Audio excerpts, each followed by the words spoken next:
I'm new to Amazon, not really understanding what ACoS is and how it works. How should I use ACoS to make a decision? Let me explain the formula for ACoS. ACoS is ad spend divided by ad sales multiplied by 100, so it's going to be a percentage.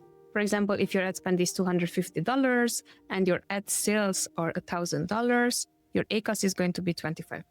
Really important when it comes down to ACoS, because when I'm seeing these social media posts on a 10% ACoS is ideal or a 20% ACoS is ideal, it's going to be highly dependent on your break-even ACoS on a product level. The way you're going to calculate your break-even ACoS is you're going to add up the retail price of your product, then subtract everything that is going to be considered cost of goods sold. And also you're going to add up everything that is maybe Amazon fees related.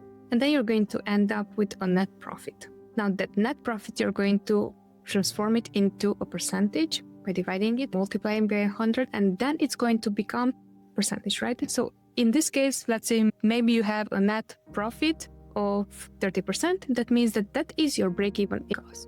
So whatever is higher than the 30%, you are losing money. Whatever is lower than the 30%, you are gaining additional income. So it's really important, because now that you understand that, you're going to look not only at what ACoS is, but how should I treat my ACoS in order to also make money when I am spending on ads. Let me know in the chat if you have any follow-up.